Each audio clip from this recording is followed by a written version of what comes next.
Welcome to the For Love and Money podcast, the show where business and social purpose meet to inspire a movement for positive change. Here's your host, Carolyn Butler-Madden.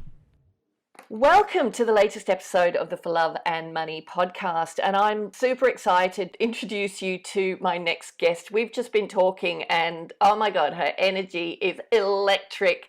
And I had to say, stop, we've got to record this podcast because you're telling me so many amazing things.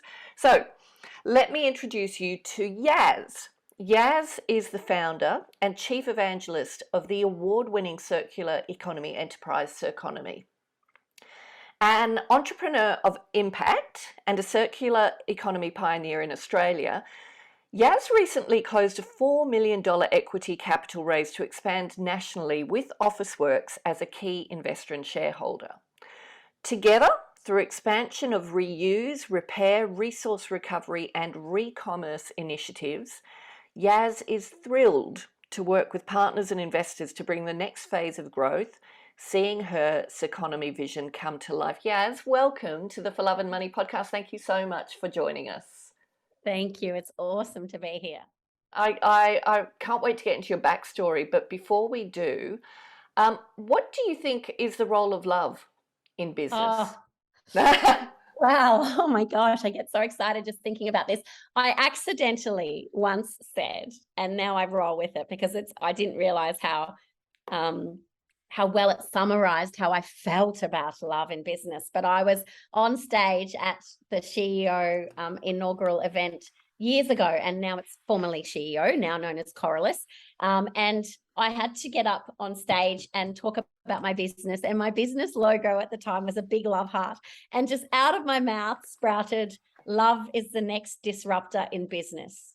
Yay. And I just thought, yay, yes, love in business has a seat at the table. And I've always been baffled, but I never had the capability or capacity to articulate it or understand what the feeling and energy was inside of me. And I'm sure it was love. But, I used to sit around the boardroom table and leadership tables as a professional in the corporate world, wondering why things just weren't making sense to me. And it was because there was a lack of the pure essence of love. And when I became a founder, and the Love Heart logo emerged, and one of my great friends really helped me understand that love was a value within me and also in our business. I just felt strongly that we need to not leave our homes and leave the love inside the houses we live in, but actually to bring the love to the workplaces that we live in, because we actually spend more time awake at work than we do often at home, or I do anyway. So I think that we should be proudly bringing the love factor to our workplaces in obviously appropriate ways, but love is who we are. Love is what flows within all of us, and we live our lives for love, and I don't want it left on the shelf in our homes anymore.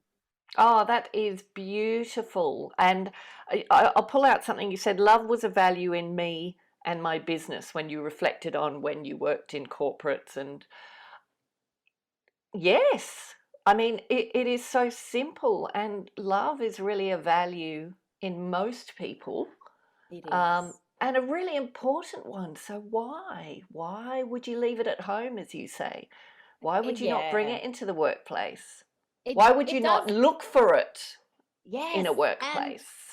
And on that, my little challenge, it's very early in our recording. I know I'm asking something of people straight away, but don't ask, don't get, right? But I remember doing the love language test with my daughters when they were 8 and 7, and they were fighting. And I thought, girls, come in here. I want to know what your love languages are, because you two are not communicating well to each other.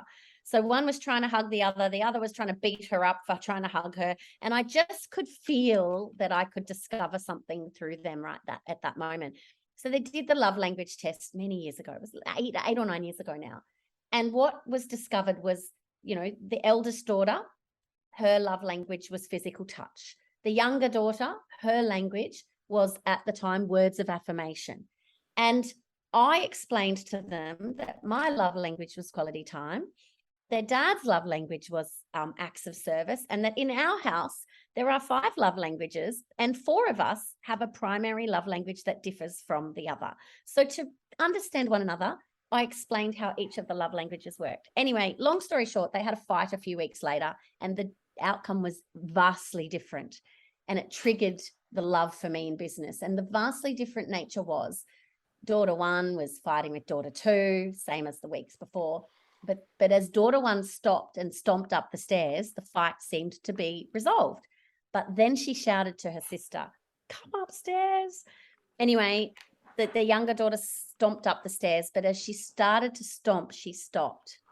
And I poked my head out and I saw her picking up pieces of paper on Post-it notes of words of affirmation that were written by her sister, telling her how much she loved her, how sorry she was, how she had 3 more steps to climb. Please come up all the way. I love you. I'm sorry. So remembering that daughter one has a physical touch love language, but she started to give love in the second daughter's love language. Words of affirmation, she gave love in that way. And then when the younger one got to the top of the stairs, of course, she hugged her big sister. Oh and my gave God, love that in is her way. so beautiful. How can you not take an example from an 8 and 7-year-old? So I took it straight to the boardroom. The company I was working in at the time, the next day I was like, I need to know your love languages. So everyone did their love language business. And then we started to share it with everyone, and it completely changed the way that people interacted. So now, and Gary Chapman's 5 love languages, it's his work, not mine. But I absolutely 100%, when I'm working with someone, and especially close with someone, I need to know their love language. How can I possibly be a good connection and have a relationship with them if I don't? And of course, I equally want them to know mine. That's amazing. That is such a beautiful story. What's the challenge? You said you're going to throw in a challenge. The challenge is I want people to go and do their love languages and share them with their team, not your partner, not your wife, not your husband, not your couple, and maybe not even your children. And of course, do all of that because you do that abundant love at home. The abundant love, and I credit that to Jess in my team, because love is definitely up front and center in our business. And I heard her tell the story the other day to a customer about evolving love in our business to abundant love. And abundant love is something that we do for our team, our customers, our partners, each other, everybody. We really do live and breathe the love in our business.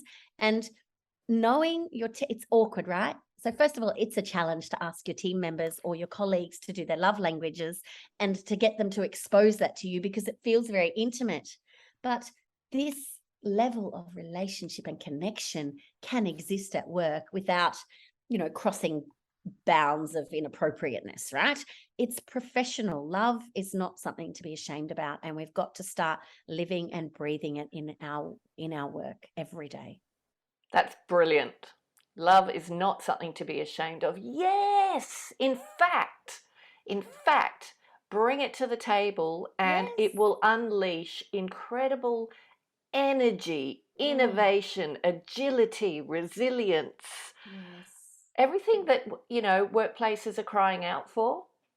Yes. So it really gets me reflecting because I don't play the woe is me, I'm a woman card. I understand the differences, and I absolutely from the front line will fight for equal rights. But what I find really interesting is that when we are in the workplace, we were told many years ago, don't bring your feelings to work, don't cry in the boardroom, don't, basically don't be you. Well, that, of course, those boxes are bull.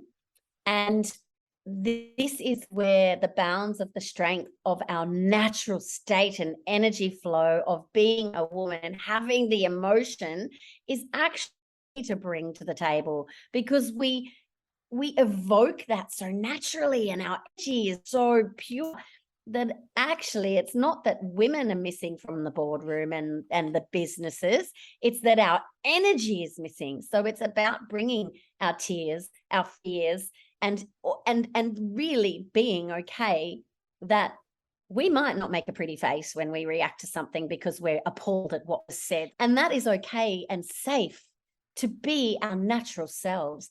And I remember when Me Too came out, and it was so, I'm not the only one. We all felt that, right? We all felt like the world was now having conversations that were important. Well, I don't know about you, but my report card used to say, Yasmin is too loud. Yasmin talks too much. Yasmin is too disruptive. And all these natural states I now know are my superpowers and my natural energy were all things I was told not to be. Yeah. So for me, you know, when Me Too came out, it was wonderful. And now I feel like our next phase is Be Too, right? Be too shy, be too much, be too loud, be too quiet, be too whatever the hell you are. Because when someone tells you you're too something, they're actually telling you what one of your secret native geniuses are. And instead of us muting that, we should be magnifying it. So for me, one of the things I've learned over the last year in my own business, where I've really had to lean into love, find love, lost love, and love was the center of everything for me. What I found was me, unapologetically being all the things that I am too much of. And I freaking love it. I love myself. And there's the hashtag that I promised Dixie Crawford that we were going to actually make go viral. Because when someone says they love themselves, like, isn't that, I mean, Whitney tells us, learn to love yourself. It's the greatest love of all. But for some reason, despite that song and those words, the minute anyone says, I love myself, the awkward looks on the faces of the people that hear it are enough to turn you off forever saying it again. And I am going to say, absolutely, hashtag I love myself. You will see, I made a promise to Dixie Crawford yesterday when she wrote something on LinkedIn that powerfully moved me and got me just crying tears of joy, because she just owned herself. And the words were, and I'm going to credit her, but I'm going to read it. It says, I now won two things in my life, a meat tray from the South Dubbo Tavern in 2009. And last night, the Canberra Women in Business Indigenous Businesswoman of the Year for 2022. Woohoo! Thank you to my team, friends, community that supported. And of course, she thanks everybody. Now, in my acceptance speech, I told the audience that I deserve this. And it is absolutely true. I've worked my butt off to operate a multi-million-dollar business that only a few years ago had $76 to its name. Now, she was in the room that day. I said, love is the next disruptor in business. And I remember her being on the margins at that time and struggling. And struggling as a woman of color and an Indigenous woman, even, you know, profoundly inhibited by even more bias than us women who are fortunate to have the privilege of being white. So I love that she wrote, after years of realizing that being too much is exactly enough, I've learned to love myself for my boldness, unapologetic ambition, and this unmitigated blackness that runs through these veins. That grit and focus has served me well and will continue to serve me well as I set bigger goals for myself. And I couldn't help but write a reply on her post that, again, unapologetically said, hashtag I love myself. And we are going to make it go viral, because people need to start feeling comfortable when we accept ourselves for all of our imperfections, for all of our faults and flaws, but we still find the love inside. Because if we focus on the good, we can only get better. And if we don't focus on the good stuff, we will never reach the epitome of truly finding that love for the one person that matters most in our lives. And that is yourself. That is gold. That is absolute gold. And before I pick over it, can you just share, because we have listeners from all over, including overseas.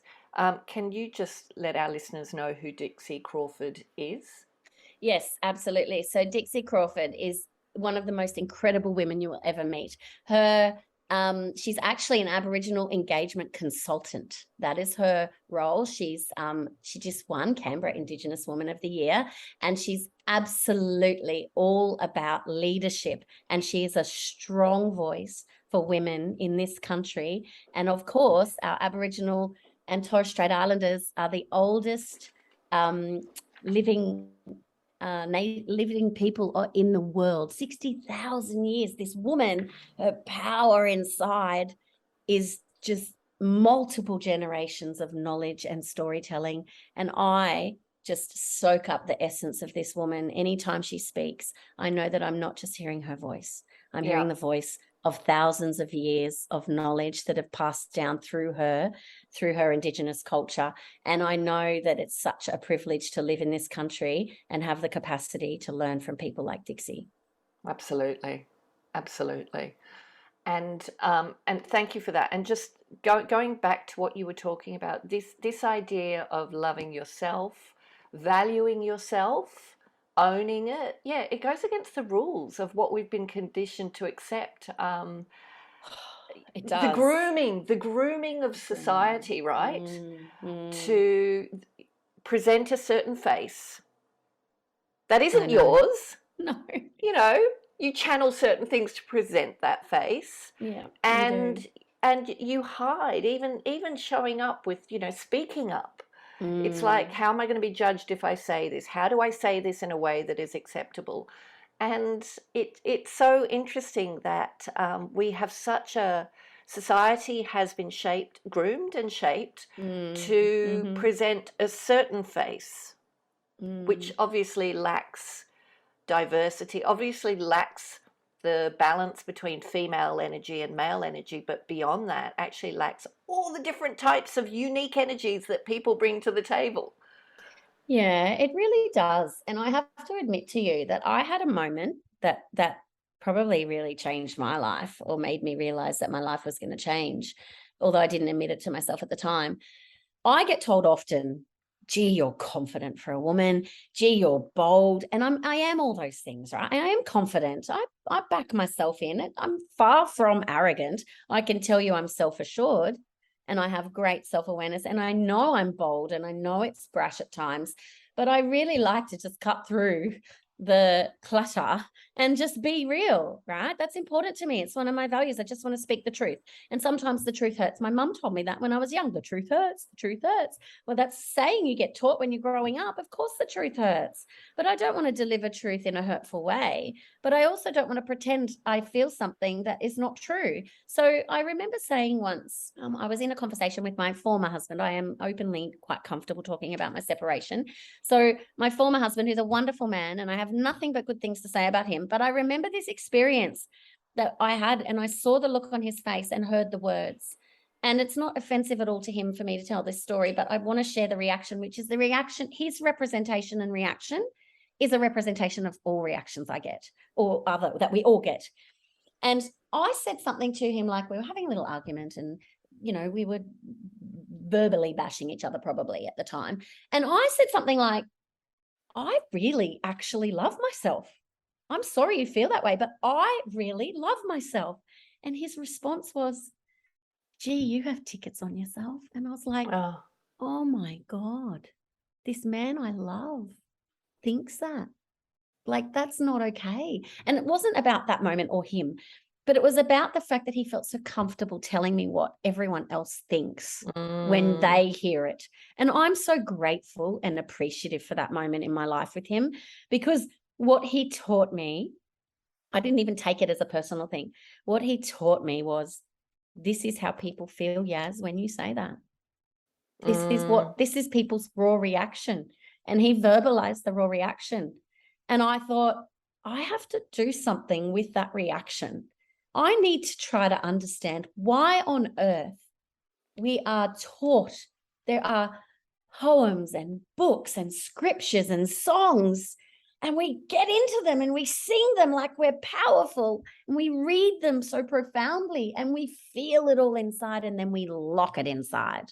Why do we lock it inside? Because people react like that.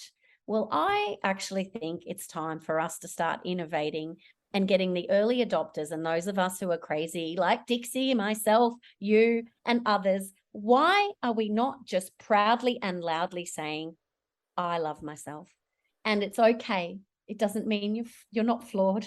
It doesn't mean there's things about you that are cracked and creviced to the extreme, but it's an acceptance and love for you that allows you to then take that power it creates inside. And this is not a power over other people.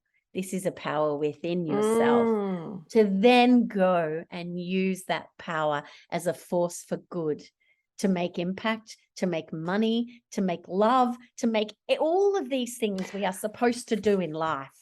I absolutely love that. And what I love, that idea of shame in saying words like that is so deeply ingrained in society, right? Like it's deep. And yet, what I love about what you're saying with I love myself and building this movement around that hashtag and idea is it forces you to ask yourself, what do I love about myself? Yes.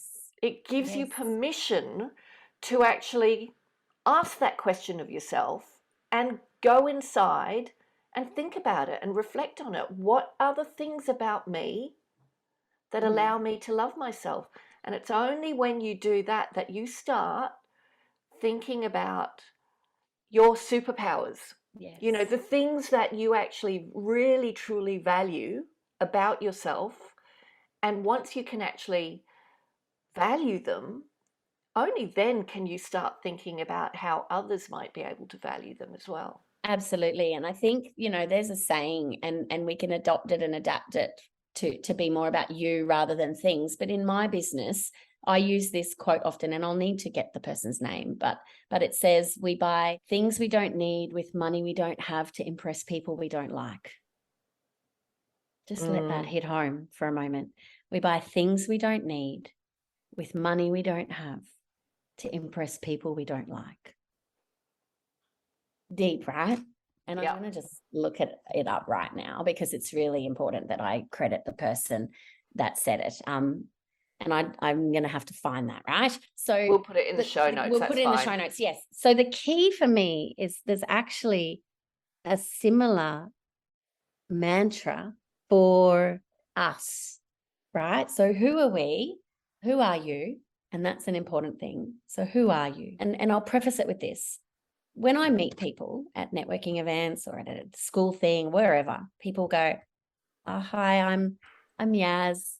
I'm the founder of Circonomy, blah, blah, blah, blah, blah, blah, bull again. So for me, I don't actually like to ask, so what do you do? I prefer to say, so who are you? Because when you ask, who are you? The mask cannot help either to be, it'll shatter on its hinges on someone's face and they will literally pour out their instantaneous permission to say who they are. And that has happened to me when people do that. And I literally am brought to tears when it happens. Do you know, I love, that is so powerful. I read somewhere recently that Western societies always start with what do you do?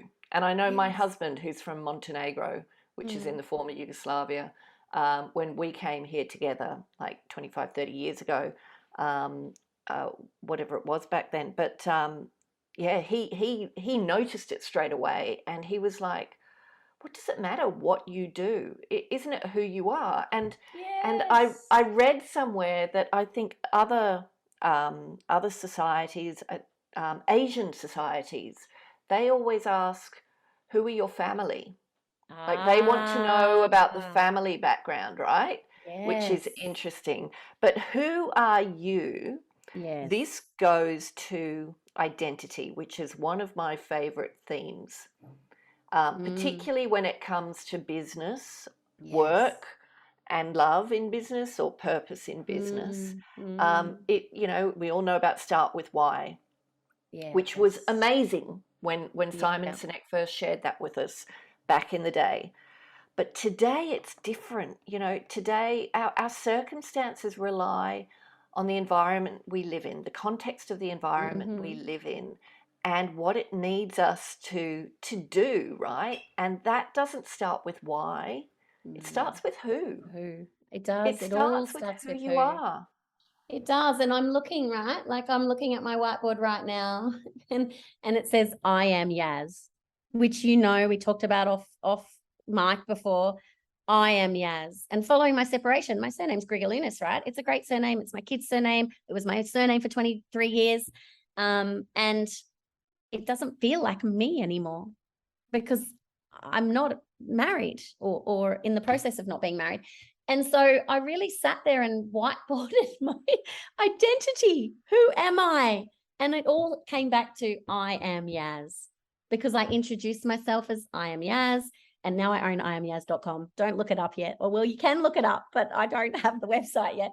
But it says words like, you know, I am Yaz, too big, too loud, too bold, too sensitive, too emotional. These are all the be you, be two things that I really feel are critically important, because when you say, who are you? It gives you permission to be you. And I think that the vehicle I travel in today, which is my Circonomy company, is different to the vehicle I've traveled in the past, which are multiple other different roles. And if we keep living by the roles that we are, we're only going to be a small version of the person, because don't they say that kids are going to have 15 to 20 different jobs? So how can we be 15 to 20 different people as we introduce ourselves today and in the future of all the different vehicles we're going to travel in, right? Like Jim Collins talks about the good to great, which seat, get the right people in the right seat on the bus. Well, the bus is going to change, and you're not a different person on each different bus. You are essentially, if you do the work, you are one person, one whole human. And yes, you'll change and you'll adapt and you'll grow, and you absolutely should. But you are not the mask that you wear on the bus that you're sitting on today. And that energy that you're expending doing all of that is only thieving your own time. Not all the other people you're blaming, not all the people you're shaming, and not all the people you look out to go, oh, but woe is me, why don't I have everything I want? Well, it's because you don't know who you are. So do the work on yourself. Find the love inside first. And what's that? I mean, did your mum ever tell you got to learn to love yourself before you can love anyone else? But like we're taught to love ourselves before we can love anyone else. But did I really love myself while I was in that long-term relationship? I believe I did, but the secret sauce and decorations and sparkles of me that I kept inside.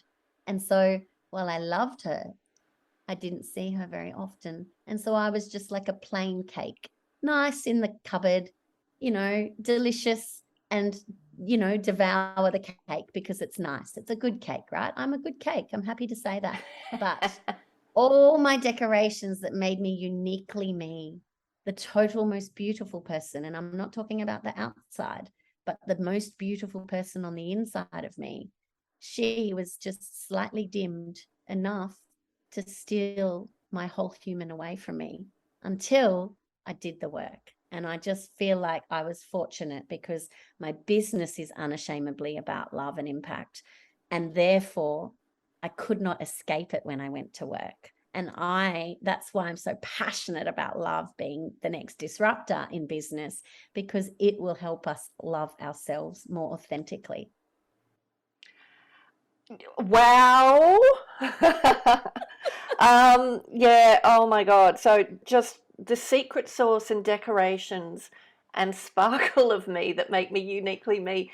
That is just that is such a perfect analogy. That's gold. Love it. Love it. No one wants the plain sponge, right? Like no one wants the plain sponge. Everyone wants to decorate the sponge. And yet we sponge ourselves down to show up. We do. For the biggest part of our lives. No, and we're not doing that anymore. I'm not doing it. And I know my role. Yes, I'm the founder of Circonomy, and I love and adore my business, but I won't be in my business forever. Absolutely not. There will be people smarter than me, better than me, more qualified than me to build and scale this company, to take it to where I know it can go. But as a founder, the way that I'm wired, there is no way that I can do that role. Absolutely not. And how's the irony? Today's the 1st of November, and today is the day that our new CEO, appointed formally, actually starts officially today. In fact, as I get off this recording, we're welcoming him to the company. And what I love about this is I'm a visionary, and my vision has come to life, and I'm so proud. But if I stayed in the driver's seat of this business, this bus would crash, because I am not the driver. Right. And I'm not going to let the vision that I know will come true and to fruition. So for the vision to come to fruition, this founder is not the CEO of a scaling business. Yeah. It is not my native genius, and it is not where I get my energy and flow. And so I'm now the chief evangelist, as you introduced me as before. I get to be the person that goes out and talks to customers, to hear the pulse of the world, to understand circular economy nationally, globally, to hear people's problems and how we might be able to design future solutions. That is the seat for me on this bus. And Brian will drive the bus. And you get to be you in your full glory. Oh, I do. And with all my cracks and crevices, and I don't need to try and pretend to put on a mask that's going to minimize me. It's not who I am. Yeah. Yeah. Chief Evangelist. That's perfect. That is absolutely perfect. Okay. That was question 1. Holy moly. Holy moly. So we might have to make this a 2-part interview. Enjoying the podcast?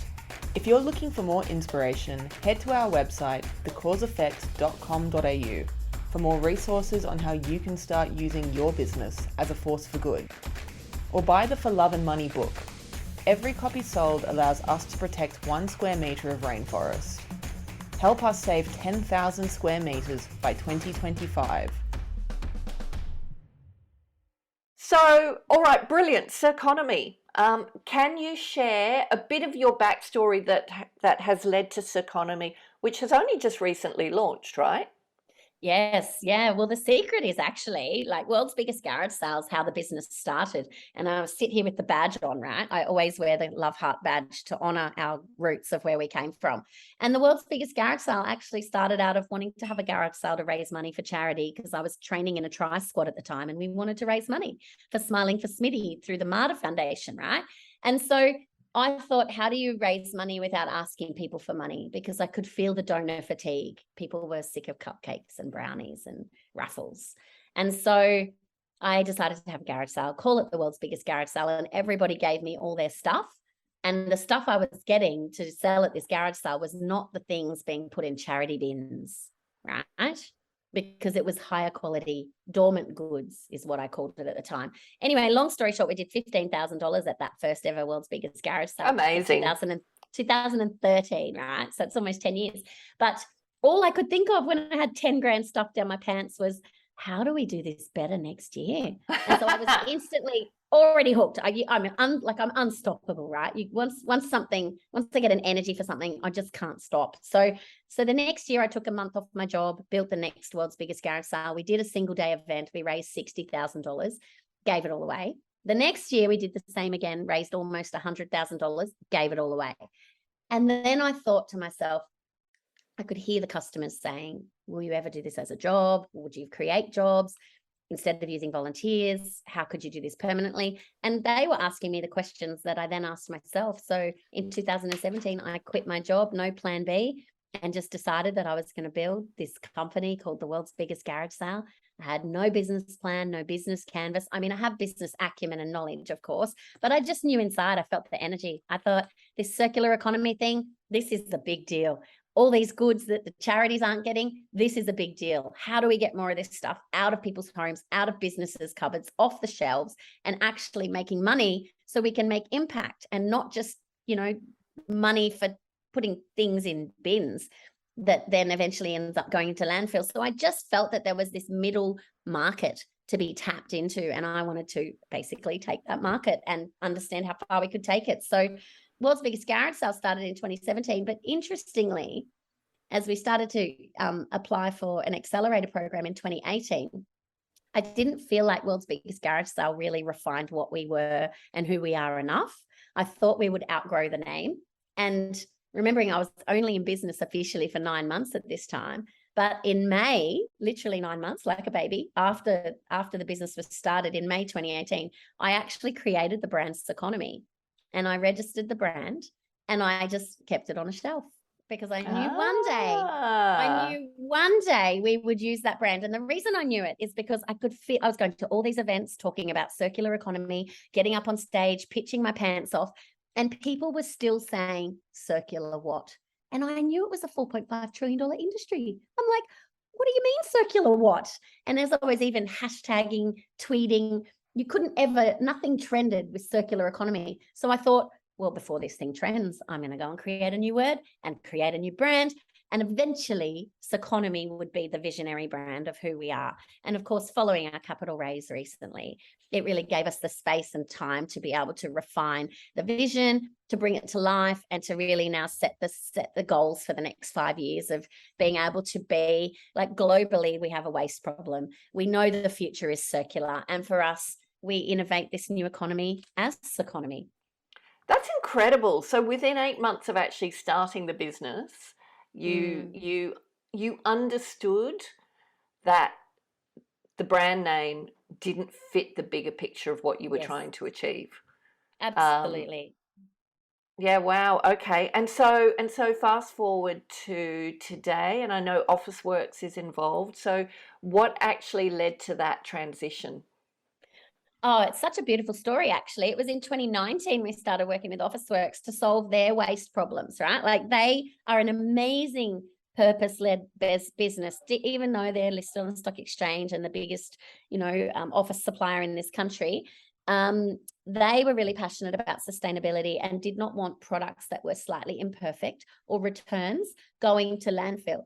And so we became their partner. We did a pilot with them in 2019.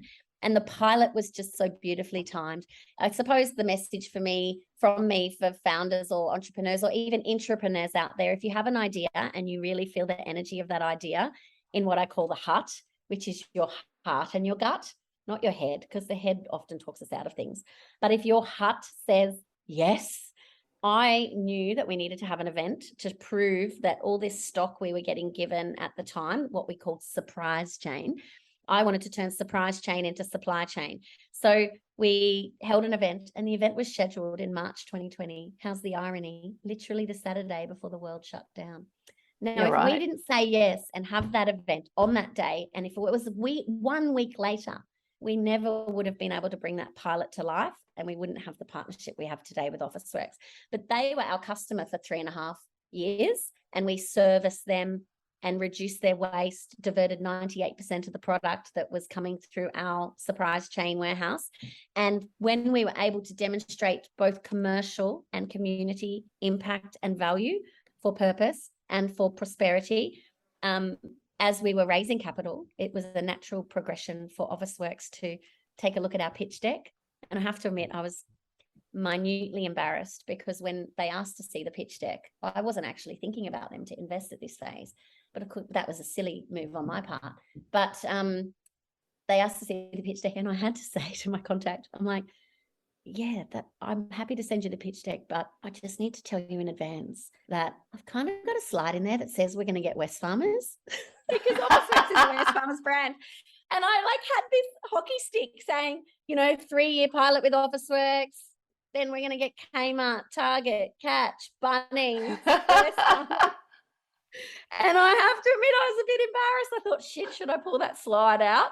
But I didn't pull the slide out. And I was just really honest and authentic. And again, I suppose that's part of, for me, the bravery. And I know Brené Brown talks a lot about brave, but brave for me, because I love acrostics. And Yasmin was always such a hard acrostic to do when you're a little girl, because Y doesn't stand for many things. But my acrostic for brave. Y stands for you. Yeah, you. Oh, I like that. I'm taking that one. Thank you for that. I think it's yours. I love it. You. But my brave acrostic is being raw, authentic, vulnerable every day. That is what brave is to me. And brave is, I could have just pulled that slide out and sent it without it to Officeworks. But I thought, be brave, be authentic and vulnerable. Be who you are. This is who you are, and do that every day. Raw, every day. Vulnerable. Yep. Raw, authentic, vulnerable every day. That's challenging, right? That's brave. Oh my God. Look at the pain on my face. You can see my face. Other people can't right now, but it actually causes pain. It hurts. But I don't understand why when things are painful, we move in the opposite direction.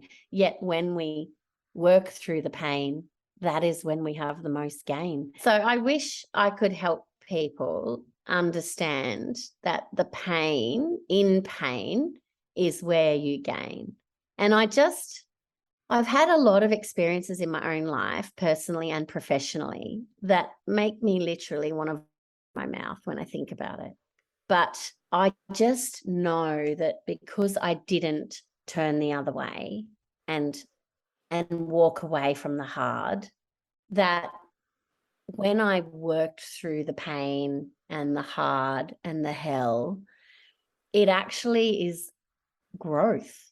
It's where I found more of the essence of my whole human, even though everything within the fabric of me said, gosh, you don't want to do this. Don't do this. Go procrastinate. Go distract yourself with something else. Don't do this.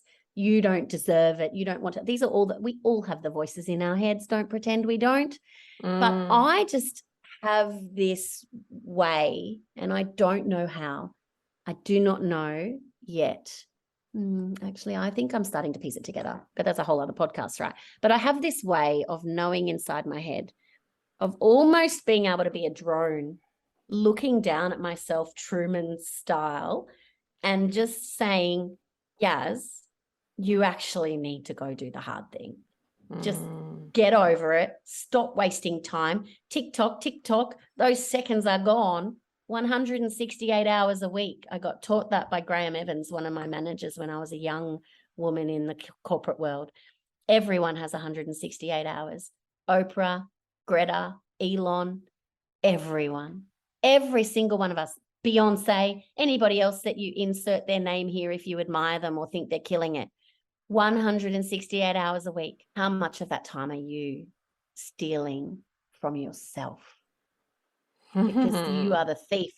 You are the thief of your own time. And I choose to not be a thief of my time. I want to maximize my time so that I can lay there one day and go, I'm really glad I lived my truth. And I can tell you, and it's profound to say, but if I was to lose my life at this age, I'm 46, I would have zero regrets because I have lived the most fullest 46 years of life that I could ever have dreamed of. And I would peacefully lay down and say, gee, I'm proud I was me. And do I regret anything? I only wish that I found myself earlier because I could see her there. She showed up a lot and then she was shut down a lot. And then she showed up a lot again and she kept getting shut down. And every time she got shut down, she did not feel right. And so the ugly, hardest fight I've ever had to fight for is fighting for me. And it was worth and is worth losing it all. I would be as happy living on the street tomorrow with nothing, providing I didn't lose me. And I'm not prepared to lose me for anyone or anything. And that strength is extremely confronting for people. But I want people to find that strength inside themselves because nobody gave me anything that really provided me with advantage. What I got, though, was a lot of honesty that I accepted. I got a lot of feedback that I didn't reject. I listened and I learned and I heard people. And while I sometimes believed the narrative, which was absolutely false, as soon as I stopped listening to the false narrative of other people's opinions, I just made sure that the feedback loop was the opinion of myself, knowing deep inside who I am, what I stand for, what I live for, and I would walk away tomorrow from everything to keep true to myself. Amazing. And that narrative, particularly your self-narrative, that's all you are, isn't it? The stories we tell ourselves about ourselves make us entirely who we are. And we have the choice to decide what those stories are. And yet so often we adopt the stories of ourselves that other people give us. Oh, yes, we do. Yes, we do. And sometimes that's our not parents, okay. sometimes our parents, Yes. right?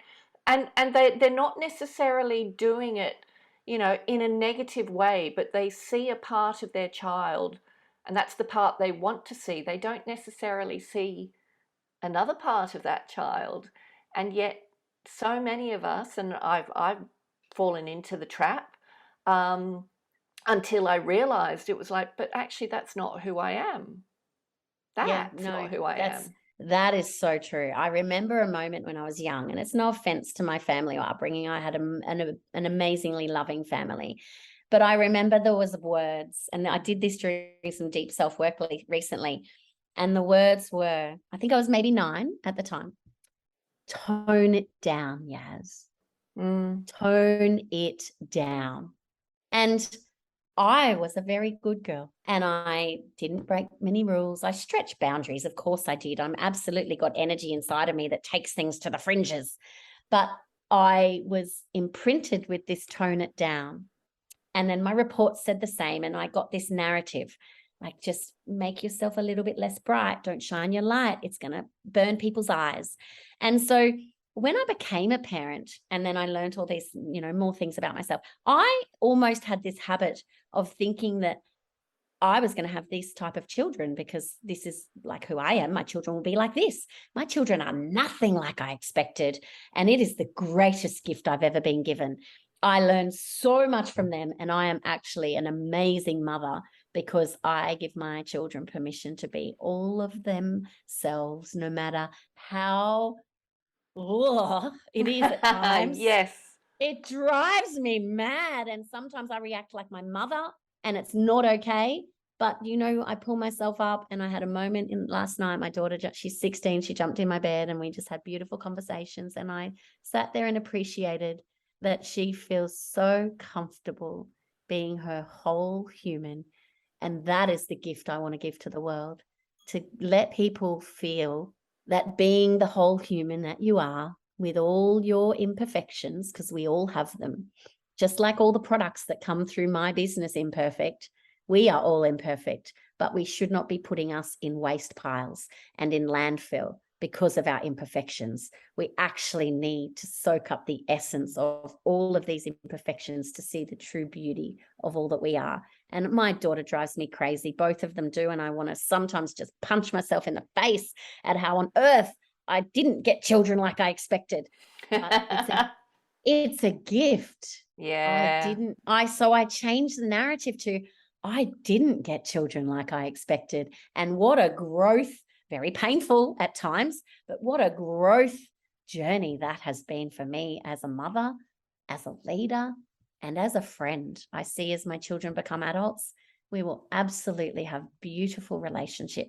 We won't always agree, and we will absolutely bump heads at times, but that's where you grow. And so I just feel like that's the gift I want to be able to give the world, is if I can show up as my whole human, maybe it will just give people permission to show up themselves as a whole human too.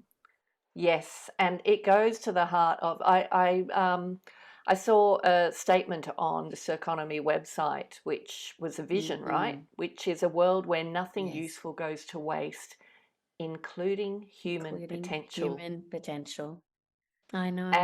And what you've shared with us about your family, it says it all, doesn't it? And I think at the heart of that idea about being comfortable being your whole human is just understanding and accepting that not everybody's going to like you. And that's okay, you know, because when we try and dumb ourselves down or conform so that everybody likes us, we become vanilla robots. We do. And we wonder why we're not getting what we want in our life. And here's why. you attract or detract your own circle of people based on who you are and how you show up. So if you have a mask on and you don't like all the people around you, actually it's not their fault, it's yours. Take your mask off and start attracting and detracting the right type of people for the person that you are. And you only steal, again, time and team away from yourself when you don't do that. And I can tell you right now, I have the best friendships of my lifetime at my age right now. And it's because I am the most whole human that I've ever been. And I love who I am, and the friends in my life, they love who you are. And love who you are. Yes. They do. They love me. Maybe even more than I love me. But I love that they love me. But that's okay. And they help me love me more. I love it so much. And that philosophy is as true for workplaces, for organizations, as it is for individuals, because when you show who you really are, what matters to you, what you value, then you attract people who share that. You do. And when you attract those people that share that, and you have a common vision of the change you want to create, that's when extraordinary things happen, because it matters, right? It does. And there's one word that you just changed with the plural, right? So values equals, when you align values, which is the heart, you create value, which is the money. So you want love and money, it's values and value. So align with the values. And if your values are being compromised, get the hell out of wherever you are as fast as you can. Tick, tick. Absolutely. Absolutely. When you align values, you create value. So simple. So simple. But the truth in that is, because you've got everyone swimming in the same direction. You do. It doesn't mean that, everyone's thinking about the same things, talking about the same things. Diversity is so important, but that common vision, that's where the opportunity is, isn't it? It is. It's the foundation, right? Like it's the foundation, so that if everything falls down around you, and it will, at least multiple times in your lifetime, possibly scores of times, when it falls down, underground, concreted, non-fractured strength and values sit in the earth, and you can build back upon it. But if you are just showing up with falseness and your values alignment is not there, and you don't have the foundations, that structure is going to continue to fall over and never ever stay sound. And I think that it's got, like, there's so much in this that really go and discover your values. And if you don't know what they are, go and find people who can help you find your values. I learned my values. I learned from someone else that one of my values was love. And the minute I accepted that and said, oh my God, it is, I just was like completely unlocked. It was like a big energy source that just flows through my body so unapologetically now. That's beautiful. And that energy is what everybody is looking for. Or if they're not looking for it, it's because they've forgotten. But that's what we can bring, unlocking that energy. We're going to have to leave this here, and we've barely touched on Circonomy. I am going to ask you to come back. This has been an absolutely amazing conversation, and I want to thank you for it. I've loved it. I'm sure our listeners are going to love it. It is it's what I love about it is it's a personal one, but it is so important and central to what we are trying to do through our organizations, because it's about allowing us be our individual, our whole human, to show up and create value, real value in the world that we can be proud of. So thank you. And I thank you. Well, let me say thank you, because to have permission to be yourself so authentically like this, it really is very empowering. And again, it's not power over, it's power within. And so the gift you've given me today is to feel so safe and profoundly secure owning my whole human. And I really feel that that responsibility sits on all of us to give people permission to be themselves. Thank you for doing that today. I really do appreciate it. It's been absolutely my pleasure. And yeah, I've loved this conversation. So thank you. And thank you for showing up and being brave with that acrostic. Yeah, Because you have certainly done that today and you've inspired me hugely. Yes, thank you. And I hope you will join us again and yeah, you come can back count second on it. time. Fantastic. Absolutely, I will. Thank you so much.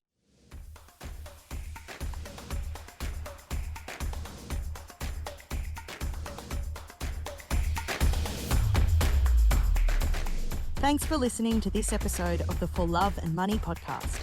If you'd like to take a deeper dive into the purpose movement, visit us at thecauseeffect.com.au. And remember, doing good is good for business. So if you're not doing good, then what are you doing?